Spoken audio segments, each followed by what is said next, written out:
Well, Assalamu alaikum, dear students. I'm Engineer Abdul Basit, and we are in 13 week of design of steel structure.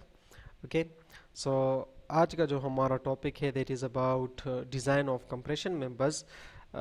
Till now, in the previous weeks, we have discussed the design of tension members and different aspects of the design of tension members. And in some time, in stress reversal topic, we have discussed the stress reversal as well, where we discuss the compression members. Okay, so this tutorial is basically about the design of compression members. In compression members, basically we have the very important difference between design of compression member and tension member is the slenderness ratio. Okay, and which ultimately affects the buckling phenomena of the compression members. Okay, तो यहाँ पे हमारा concentration जो होगा that will be basically on the buckling phenomena of the compression members. Okay, so already हमारे पास थोड़ा बहुत तो मैं आपको बता चुका हूँ what are compression members. Okay, so here it is. Compression members are those members in which the forces acting on the member are in opposite direction and towards each other, and those forces tries to squeeze or shorten the member.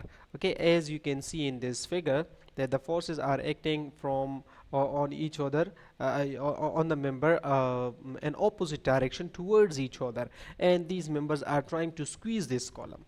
Okay, so this is a compression member. Okay, this can be a vertical member or it can be a rectangular a horizontal member and an inclined member. Whatever it is called compression member when it is under compression forces.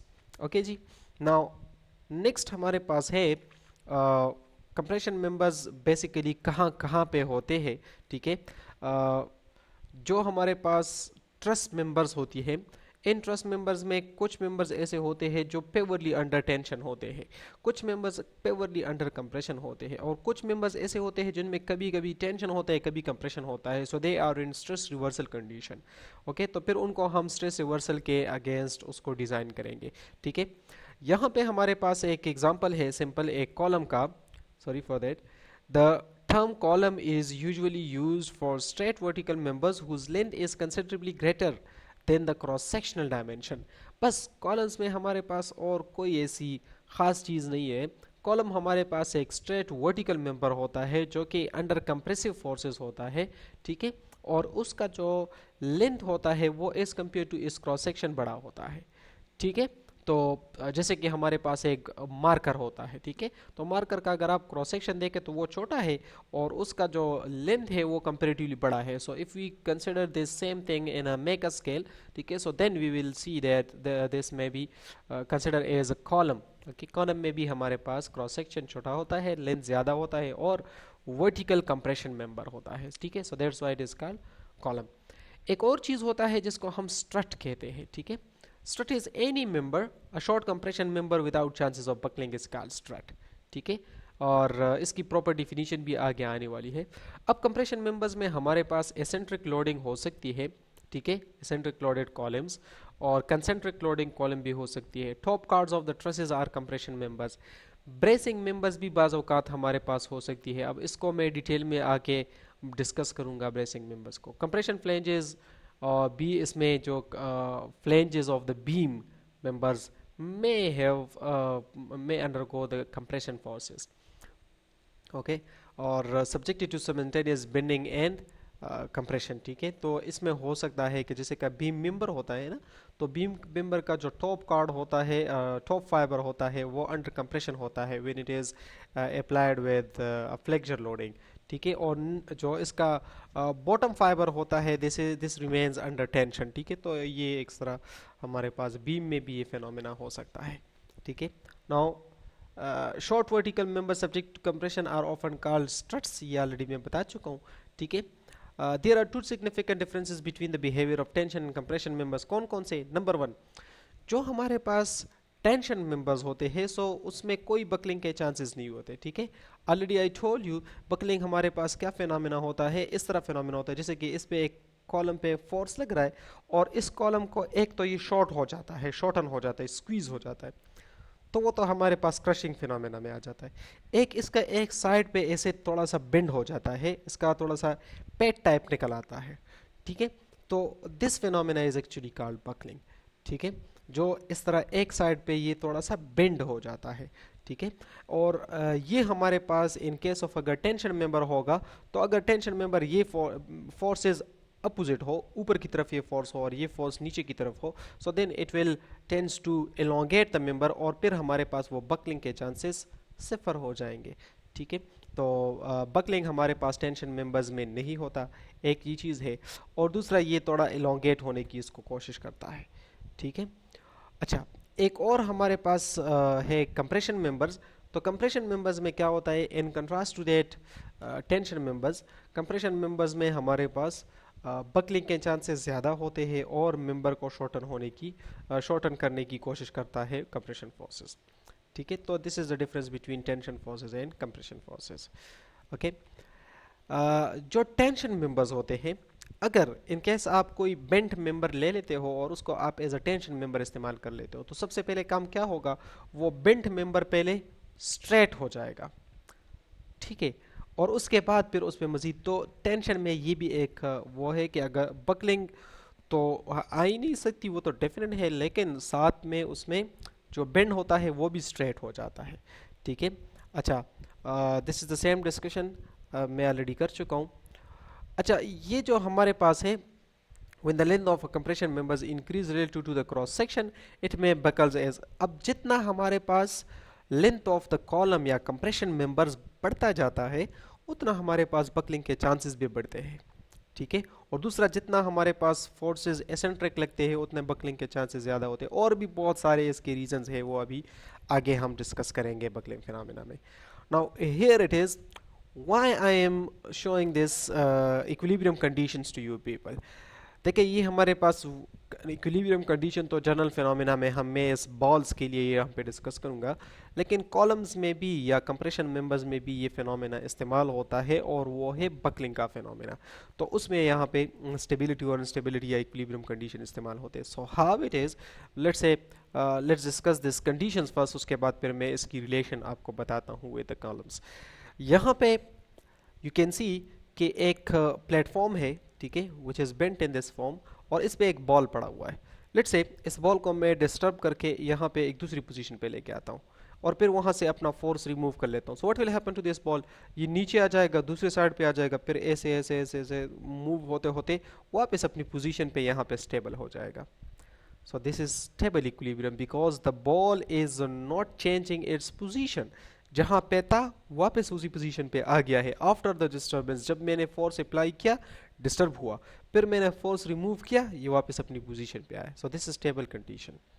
दूसरा, neutral condition तब होता है, let's say हमारे पास एक straight platform है और इस पे इस बॉल को मैं डिस्प्लेस करके यहाँ से यहाँ पे लेके आता हूँ। सो व्हाट विल हैपन, ये बॉल इस पोजीशन पे अपने आप को स्टेबल कर लेगा, वापस अपनी पोजीशन पे नहीं जाएगा। सो दिस इज न्यूट्रल इक्विलिब्रियम, ठीक है, because the ball is adjusting itself on a new position, okay, and is not coming back to its previous position and is not further displacing from the new position, ठीक है। so that's why it's called neutral equilibrium। Unstable में क्या होता है, अब देखिए मैं अब इस बॉल को यहाँ से लेट्स से डिस्टर्ब कर लूँ, नीचे की तरफ यहाँ पे लेके आऊँ, सो ये वापस अपनी पोजीशन पे नहीं जा सकता, और ना ही ये इस पॉइंट पे स्टेबल हो सकता है, ये मजीद नीचे गिर जाएगा, ठीक है जी। So this phenomena is called unstable equilibrium. अब देखिए ये फेनोमेना, ये तीनों कंडीशंस हमारे पास कॉलम्स में कैसे इस्तेमाल होते हैं। So let's do it. Let's say I am having an example, this is that example, let's say this mid figure, okay, you can C, let's say हमारे पास ये जो कॉलम है, ठीक है, ये पहले से बकल है और इस पे कोई फोर्स आप अप्लाई करते हो। जब पहले से ये इसमें बकलिंग है और यहाँ पे आप कोई फोर्स अप्लाई कर लो, तो ये बकलिंग इंक्रीज हो जाएगी, मजीद इंक्रीज होगी। लेकिन अगर ये स्ट्रेट है तो थोड़ा सा इसमें बकलिंग आने के चांसेस होंगे, ठीक है। सो स्ट्रेट मेंबर नॉर्मली आप यूँ कह सकते हो कि वो हमारे पास स्टेबल केस में है, स्टेबल कंडीशन में है, जब इसमें बकलिंग ना हो, ठीक है, बकलिंग ना आए और ना हो पहले से। और अगर पहले से ही बकलिंग मौजूद हो और उस पर आप फोर्स अप्लाई करोगे तो ये मजीद इसमें बकलिंग इंक्रीज हो जाएगी। सो मतलब क्या हुआ, अनस्टेबल इक्विलिब्रियम, ठीक है।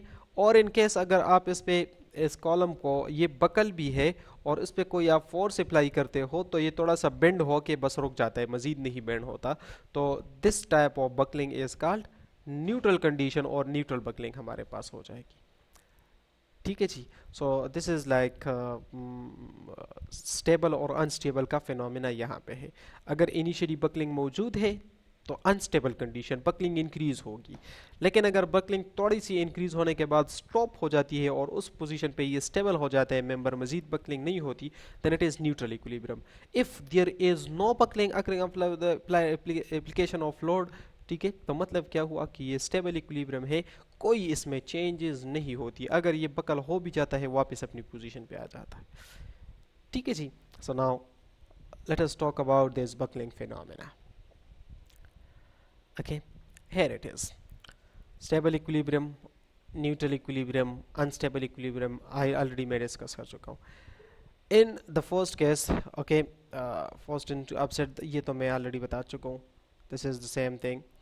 The force associated with the condition is critical or buckling condition. जब हमारे पास बकलिंग आती हो एक मेंबर में, आप उसको बकल करते हो और फोर्स अप्लाई करते हो, उसमें बकलिंग आने के चांसेस होते हैं या कंटिन्यूसली उसमें बकलिंग आ रही है, so then this is called critical buckling condition, ठीक है जी। और यहाँ पे आप आ जाओ थोड़ा सा, बकलिंग आती क्यों है। सो एक हमारे पास है जब आपके पास कंडीशन हो, हियर इट इज, अच्छा ये है, हाँ, जब हमारे पास कंसेंट्रिक लोडिंग हो तो बकलिंग के चांसेस नहीं होते। The ideal type of load on the column is concentric loading when the load is acting exactly on the centre, here it is, this force you can see is acting exactly on the center. So if this type of condition, no buckling chances will be there. If the force is displaced from the center with an eccentricity, so then it is called eccentric loading. You can see this e, small e, this force is displaced, center is here, okay, और force हमारे पास थोड़ा सा दूर लग रहा है, so this is eccentric loading, ठीक है। So in this case the chances of buckling are more, ठीक है। If there is initial crookedness in the member, ठीक है, मेंबर पे फोर्स तो सेंटर पे लग रहा है, कंसेंट्रिक लोडिंग है, लेकिन पहले से ही इसमें थोड़ा सा बेंड है, you can see in the middle there is crookedness, there is a bend present, okay. तो अगर हमारे पास थोड़ा सा इनिशियली बेंड मौजूद है और आप इस पे सेंटर पे भी लोड अप्लाई करो, तब भी हमारे पास ये बकलिंग इंक्रीज होती जाएगी, because still this force is not in the centre at this position. यहाँ पे तो सेंटर पे है, लेकिन इस एरिया के सेंटर पे नहीं है, you can see it here, थोड़ा सा सेंटर से दूर है, ठीक है जी। ओके, समटाइम आप सेंटर पे तो लोड अप्लाई करते हो, वर्टिकल लोडिंग कंप्रेशन, जो कंप्रेशन फोर्सेस है, लेकिन at the same time you are applying the transverse loading as well, okay. You can see यहाँ पे फोर्स है, यहाँ पे फोर्स है जो कि इसको होल्ड करती है, और ये वाला फोर्स जो है, ये वाला force, this force is trying to produce that buckling phenomena, okay. So then buckling के चांसेस हमारे पास होते हैं। So these are different conditions. अगर आपका कॉलम बिल्कुल स्ट्रेट है and the force is acting on the center, so there are less chances or almost no chance of buckling, ठीक है। If the force is displaced from the center, although your column is a straight column, ठीक है, there is no initial crookedness, there is no lateral force, then still there are chances of buckling. If there is initial crookedness and although your force is on the center, still there will be chances for buckling, okay. If there is like no initial crookedness and the force is also on the center, but there is lateral force also acting, so there are still again chances of buckling, ठीक है, buckling के chance. So these three conditions will create buckling, okay. Now coming to out of plumbness and crookedness, already I've discussed it. Stub columns. Stub columns are actually those compression test specimens which are used in the laboratory for the crushing strength phenomena of the columns, ठीक है। Columns की just हम strain phenomena या shortening phenomena या crushing phenomena को find out करने के लिए जो शॉर्ट कॉलम्स बना लेते हैं, उनमें स्ट्रेन तो आ सकती है, but there is no chance of buckling in that members, क्योंकि वो शॉर्ट कॉलम्स होते हैं। सो यहाँ पे डिफिनीशन में है, is defined as a short compression member test specimen that is long enough to allow strain, उसमें strain तो आ सकता है, इतने लंबे होते हैं, but short enough, इतने छोटे हो जाते हैं, कंसिडर हम इतने छोटे बनाते हैं इसको to avoid elastic buckling or plastic buckling. So there is no chance of elastic or plastic buckling in such members. उनको फिर हम क्या कहते हैं? Stub columns. तो सिंपल आप यूं कह सकते हो कि शॉर्ट कॉलम्स होंगे, कंप्रेशन मेंबर्स होंगे, उनमें स्ट्रेन आ सकता है, but there is no chances of buckling in these members. उसको फिर हम क्या कहेंगे? स्टब कॉलम्स कहेंगे.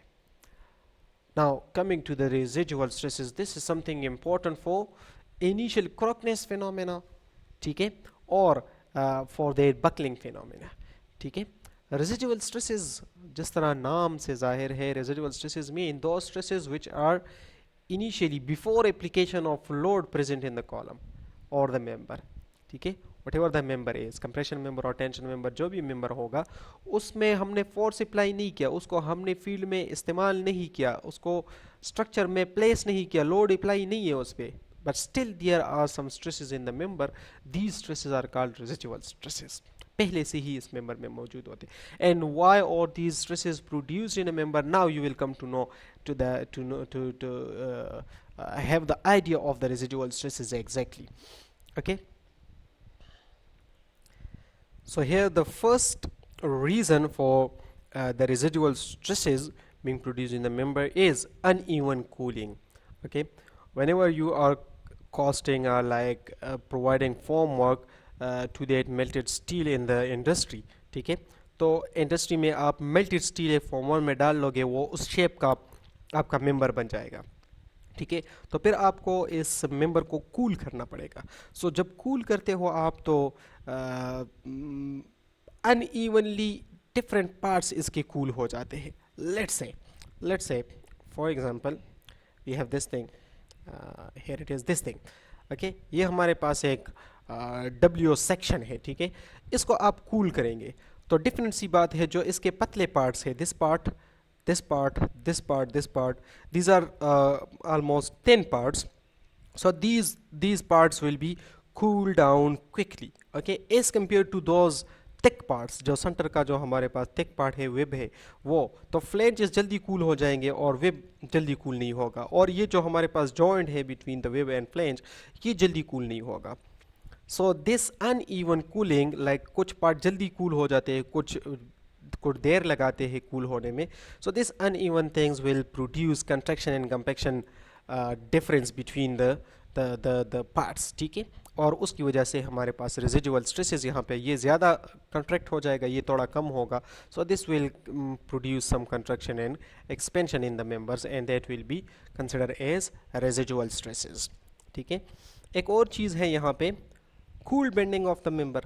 Let's say we have a member and that is being hot rolled in the industry, और उसको फिर आप साइड पे लेके करते हो कि इसको थोड़ा बेंड कर लो, ऐसी पोजीशन बनाओ, ऐसे शेप बनाओ, ऐसे शेप बनाओ. So this will cause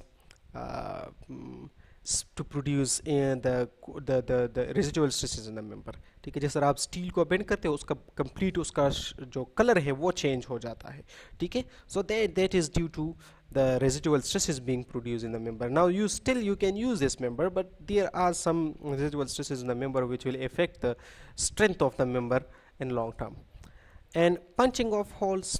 If you are punching holes, already I've told you in the lecture 2-3 somewhere, जो हमारे पास पंचिंग, जब होल हम करते हैं रिविट्स के लिए, बोर्ड्स के लिए, तो होल तो हम कर लेते हैं, होल के आसपास का जो हिस्सा होता है, दिस इज बीइंग डिस्टर्ब्ड और heavily affected due to these punching and जो हैमर्स और ये जो हथौड़े हम इसको मारते हैं उसकी वजह से, तो then these are called residual stresses.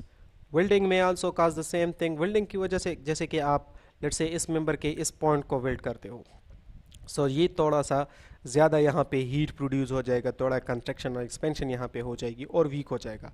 जिस तरह आपने देखा होगा जब आप कुछ पार्ट्स वेल्ड करते हो तो वो जहाँ पे वेल्ड किया होता है वो पार्ट थोड़ा वीक हो जाता है, ठीक है, उसका कलर भी चेंज हो जाते हैं completely. So why it is so, वहाँ पे रेजिडुअल स्ट्रेसेस पैदा हो जाते हैं, and that is a weakness in the member present before that application of the original design loads, ठीक है जी. So this is the distribution of the stresses in the member. Okay, section used for column, so there are different sections that can be used for the column. These are the built up shapes.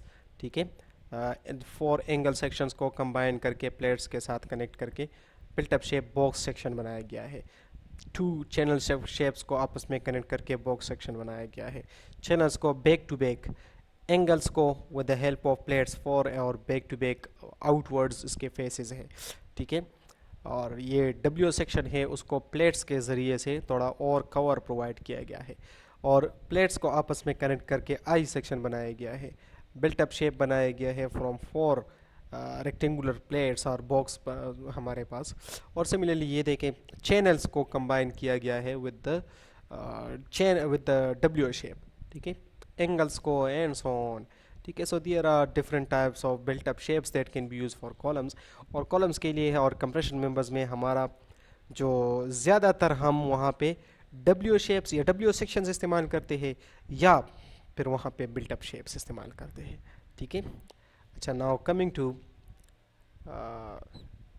ये एक economical और cost effective method है to use built up shapes. ठीक है, limiting slenderness ratio. अब lacings और bracings हमारे पास क्या चीज़ है, this is a very detailed topic, we'll discuss it later on.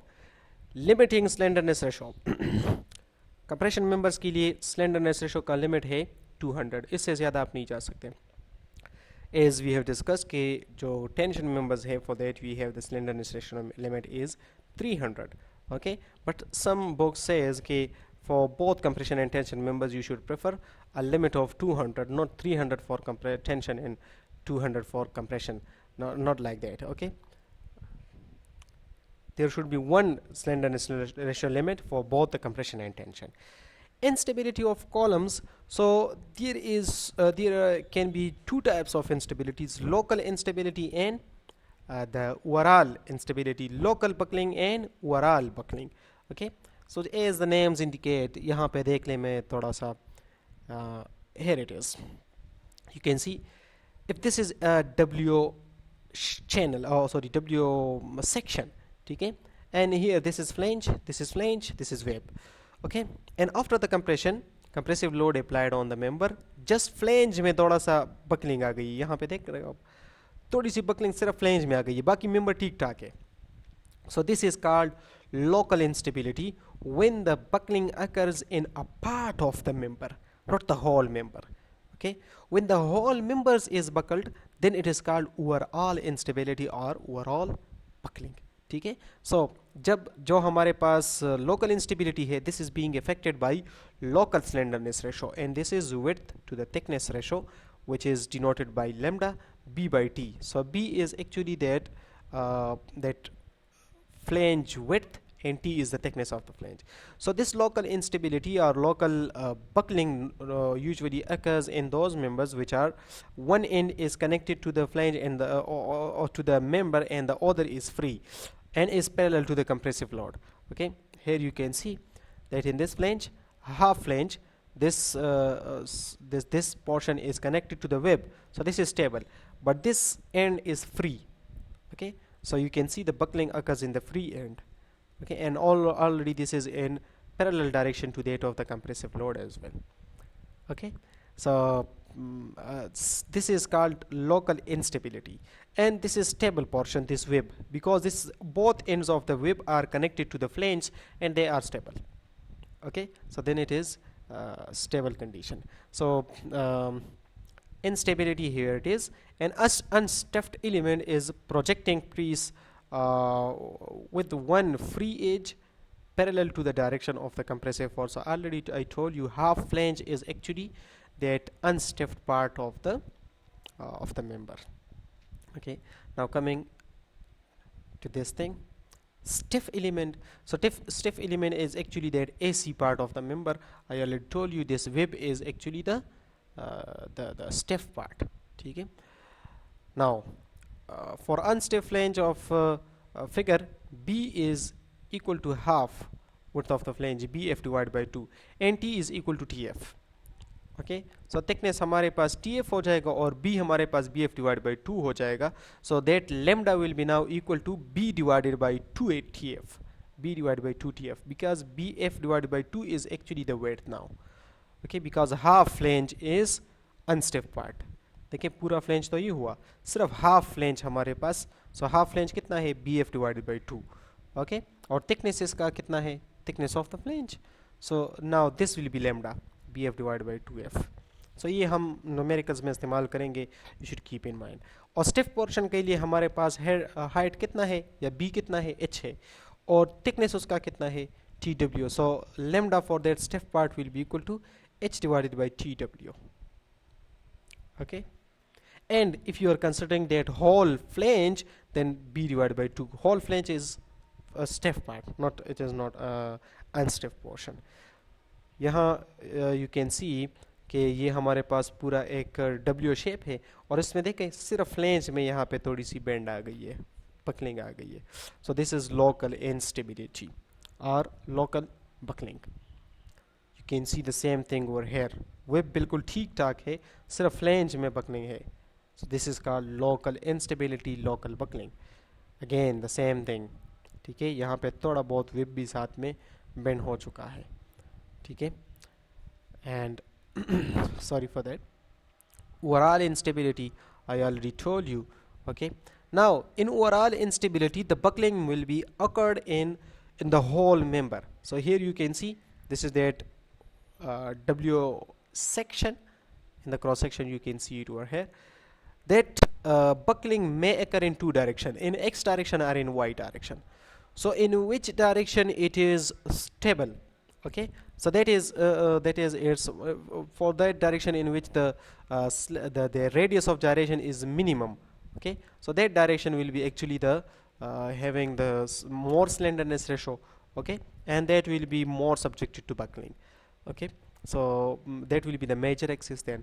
And जिस डायरेक्शन में हमारे पास बकलिंग के चांसेस कम है, ठीक है, और that may be of the higher radius of gyration part, तो उसमें हमारे पास ये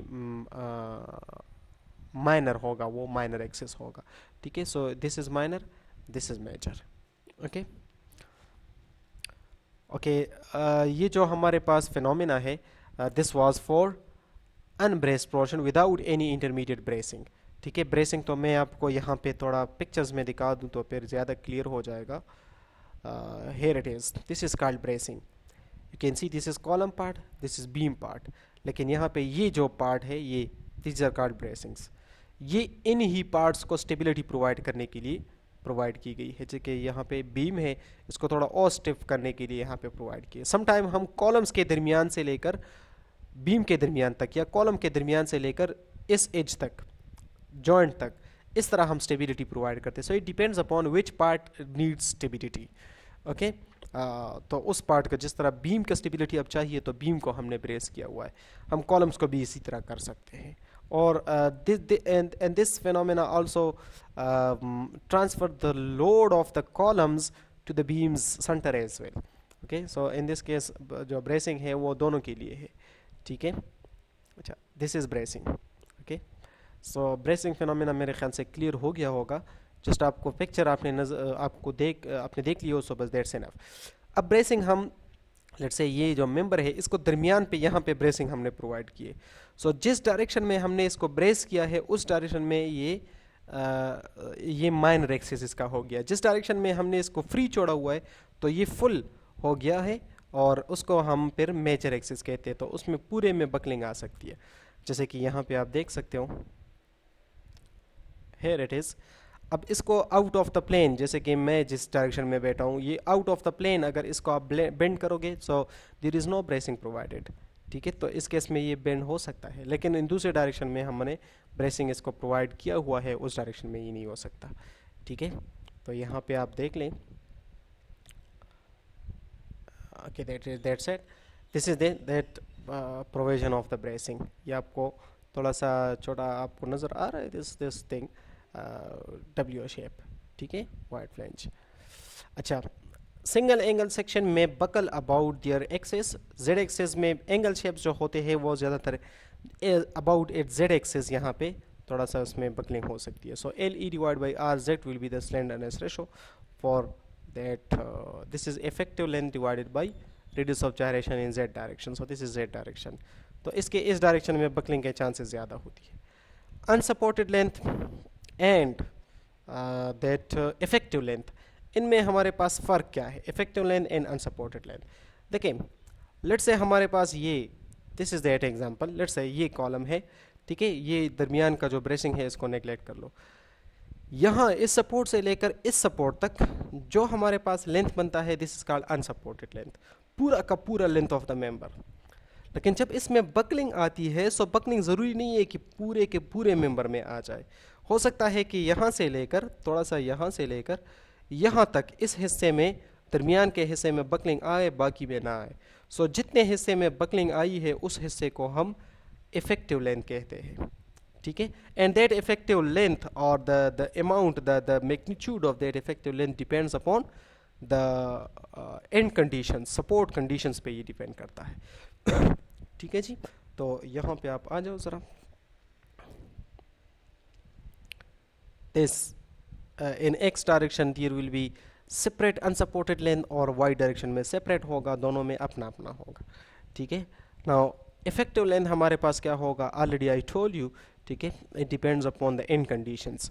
तो ये ज़्यादा और क्लियर हो जाएगा जब मैं आपको इफेक्टिव लेंथ फैक्टर और इफेक्टिव लेंथ पे पूरे कंडीशंस पे लेके जाऊंगा, और फिर आपको मैं चार्ट बताऊंगा, तो तब ये it will be more clear to you people. Okay, and buckling of the steel members, so already I've told you steel members buckling depends upon the slenderness ratio, which is L divided by R, and K is actually that effective length factor. So here the length is not unsupported length, this is the effective length, KL, this is effective length, and only this L is actually the unsupported length. ठीक है, और K हमारे पास effective length factor है.